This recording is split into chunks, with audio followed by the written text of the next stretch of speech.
You guys know I'm big on opportunity stacking. If you haven't heard me talk about it, it's how many opportunities can we find to stack up in your favor so that you throwing harder and being healthier is just an inevitable. It's an inevitability. And what I can tell you is the guys that work with us remote, the guys that travel and live with us in the summer, the opportunities that they're looking for are even finer and smaller. So for example, I literally just watched one of our guys do one of our EV drills that he's been doing for a year and a half, 2 years, however long it's been. And on that one rep, I was able to say, hey, your hand was coming through this way and you need to be here.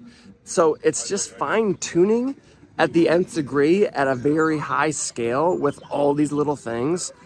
So if you're at home watching this and you're not doing anything what we're doing, day one, get started. Get started. Watch our free content. Watch YouTube. Watch Instagram. Watch TikTok. Watch where all our stuff is. We got a 21-day plan you can find on YouTube as well. And then just stack. Find the next thing. Find the next thing. You can always ask questions or whatever it is. And shoot a message. Shoot a DM. Reach out to us. We got your back.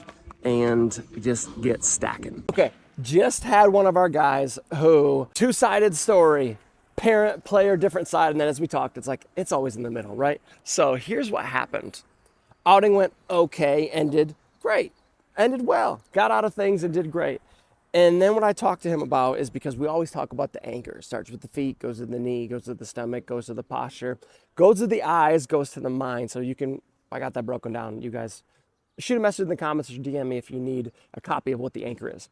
So what I discussed was, and my question to anyone that struggles with command or feel or whatever it is in games is, my number one question, did you anchor or did you think about it? So my question to him was, at what point did you think about the anchor? Here I am trying to assume that he's doing it. And then I can see by reaction, probably didn't think about it. So number one, think about it. Number two, think about it as early as possible. So he's in here and I told him, hey, the reason all of these guys got their shoes and socks off is because the anchor starts with the feet and it's a constant visual reminder and we suffocate you with that. That's why all my content has no shoes and socks as a reminder. That's where your anchor starts. That's the most important thing fundamentally with your movement, your mechanics, and everything you're doing. So I asked him, I said, when did you think about it? And he said, later in the game. I said, when should you think about it? And he gave me the right answer, which is all of the time.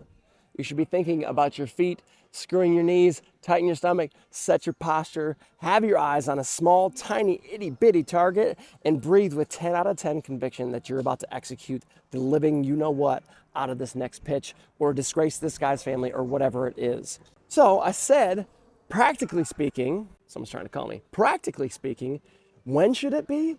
As soon as you're moving in a game. So I said today, hey, you need to be consciously thinking right now, when you walk away from me, to spread your toes and start rooting. You need to be conscious all day, every day, because the minute you are unconscious with your thoughts, you go back to your old bad habits. You go back to years and years and years of retraining programming of, you got to just throw strikes. You got to use this and use that, and no one tells you what to do, and you just do a whole heck of a lot of this. If you're not conscious with a plan, you go back to this.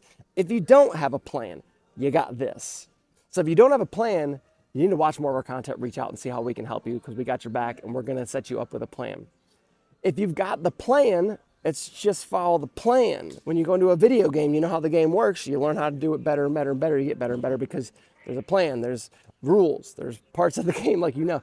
When you're in a baseball game and you're on the mound and no one's giving you the step-by-step plan because no coaches out there give you that step-by-step plan, guess what? This is your plan. And you don't want that to be your plan. So I told him, hey, be conscious at all times. Because when you're not conscious, you don't have a plan. But when you're conscious, you have a plan. And when the plan doesn't work, well, then we fix it and we figure it out based on the plan because we have data to go off of.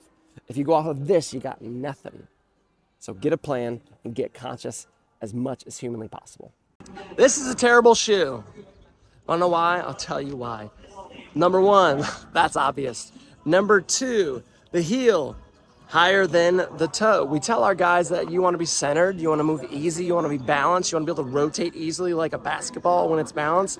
Well, then get out of your toes. But it's difficult because if you wear shoes and your heel is bigger, like literally the heel right there, I can't touch it because I'm holding the camera. The heel is bigger than the toe. The toes, tiny, like look at the rubber. Look at that rubber, that's tiny.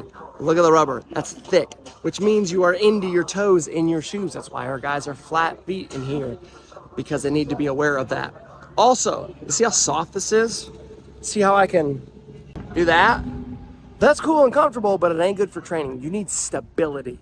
If you want to pitch with hard velocity, with more command and more control, you need stability. And if you don't have it in your shoe, which is the foundation of everything you do, yes, that rhymes, then guess what? You're not going to be as strong as you could. You're not going to command as well as you could. You're not going to be able to impart force into the ball as much as you could. You won't throw as hard as you could, because these are terrible. Get yourself some shoes that don't wiggle side to side. Cross trainers are great.